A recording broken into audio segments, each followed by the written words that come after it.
திமுகவினர் மீது தொடர்ந்து பொய் வழக்கு போடுவதாக குற்றம் சாட்டி கோவையில் ஆர்ப்பாட்டத்தில் ஈடுபட்ட திமுக சட்டமன்ற உறுப்பினர் கார்த்திக் காவல்துறையினரால் கைது செய்யப்பட்டார்.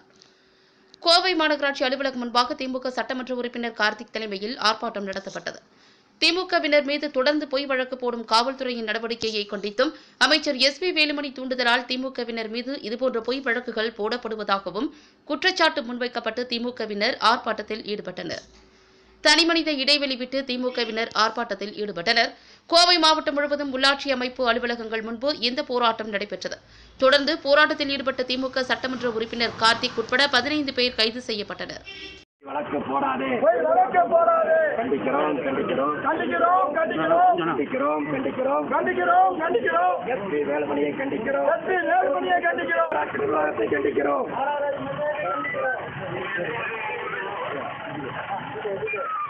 கண்டிக்கிறோம் கண்டிக்கிறோம் வேலுமணியை கண்டிக்கிறோம். மாநகராட்சி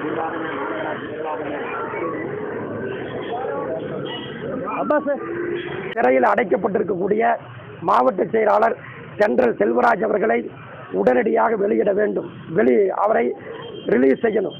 அப்படி இல்லை என்று சொன்னால் தொடர் போராட்டங்களை எங்களது மாவட்ட கழகங்கள் சார்பில் நாங்கள் தொடர்ந்து நடத்துவோம். அது மட்டுமல்ல, இந்த மாநகராட்சிகளிலும் உள்ளாட்சி அமைப்புகளிலும் நியாயமான முறையில் அவர்கள் செய்த ஊழல் குற்றச்சாட்டுகளையும் ஊழல் முறைகேடுகளையும் எத்தனை வழக்குகளை போட்டாலும் எங்களை என்ன செய்தாலும் அதற்கு அச்சப்படாமல் தொடர்ந்து மக்களுக்கு இந்த ஊழல் குற்றச்சாட்டுகளை நாங்கள் எடுத்து சொல்லிக்கொண்டே இருப்போம் என்பதை இந்த ஆட்சியாளர்களுக்கு நான் தெரிவித்துக் கொள்கின்றேன்.